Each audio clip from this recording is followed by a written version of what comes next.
Clément. Aujourd'hui, je suis avec Clément Leroy, qui est psychologue cogniticien, qui est 5 fois champion du monde de la discipline d'équilibre statique à vélo. En effet, ouais. Et recordman du monde dans ta discipline de la performance dans la durée. Exactement. Voilà. Donc aujourd'hui, pour Renaissance Cancer, pour tout ce qui est les pathologies, tout ce qui est les maladies qui sont un petit peu difficiles à gérer au quotidien. Tout à l'heure, j'ai eu l'opportunité d'assister à une de tes conférences qui était vraiment incroyable. Et quand tu as parlé, tout de suite, je me suis dit, ouais, ça résonne fort pour ma communauté.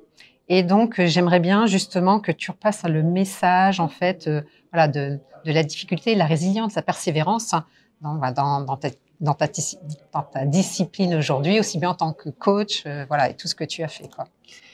En fait, ce que j'ai découvert, c'est la force du mental.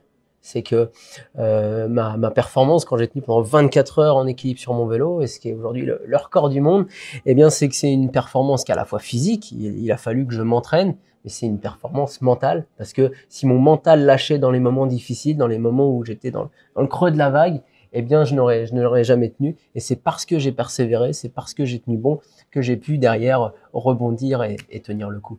Et donc ça, c'est une des choses que je travaille énormément dans mes coachings, dans mes accompagnements. Justement, c'est comment réussir à tenir bon, à tenir dans les moments difficiles, parce que tôt ou tard, c'est le bout du tunnel. Eh bien, ça y est, on voit l'autre côté, on voit la lumière et on sait dans quelle direction aller.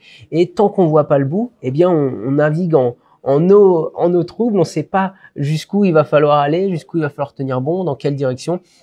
Et c'est là qu'on a besoin d'avoir un accompagnement, d'avoir notre entourage, d'avoir des gens autour de nous qui nous aident justement à tenir bon dans ces moments difficiles. Parce qu'à partir du moment où on y croit, le mental fait quelque chose de tellement puissant que ça nous permet de garder la tête haute. Et cet espoir nous permet de tenir et d'avancer. Et toi, c'est vrai que quand tu étais sur ton vélo pendant 24 heures, c'est le mental qui t'a fait tenir. Voilà, exactement. Dans les moments difficiles, clairement, il y a que le mental qui m'a permis de faire la différence. Le physique, il me fallait un certain niveau, mais c'était la base. Et le mental, c'est ce qui m'a permis de faire la différence.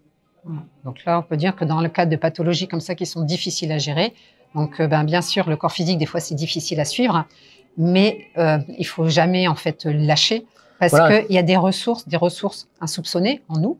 Déjà.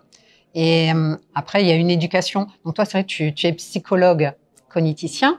Exactement. Donc forcément, tu avais des clés pour pouvoir aussi faire les performances que tu as fait. C'est ton cheminement, il s'est fait aussi grâce à ça. À la science, exactement. Grâce à la science. Et c'est ce qui montre aussi que, quand on tombe malade du jour au lendemain, on n'a pas tous un profil comme ça qui vient de la science. On n'a pas forcément les clés. Et en fait, il ne faut pas hésiter à se faire justement accompagner. À demander de l'aide, exactement. À demander de l'aide pour aller chercher, parce qu'on pense qu'on peut s'en sortir tout seul, mais c'est compliqué. Surtout quand le corps physique ne suit pas, forcément le mental, il est atteint, il est affecté. Et en fait, c'est un mauvais engrenage. Voilà. Et on le sait aujourd'hui combien l'équipe qui va prendre soin de nous à l'hôpital, ou dans la clinique, va jouer un rôle fondamental. Parce que la manière dont on va être accompagné, nos proches, leur présence, ça peut se jouer à très peu de choses. Et de simples mots, les bons mots peuvent faire de très grandes différences. Donc là, tu peux rester comme ça tranquillement pendant... Je peux rester pendant 24 heures et 26 secondes, c'est du vécu, et je peux lâcher les jambes comme sur un fauteuil. Voilà, à l'aise. Merci Clément.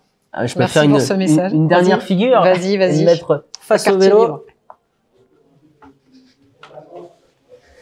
Parce que pour tenir bon, parfois, il faut changer de posture, changer d'attitude.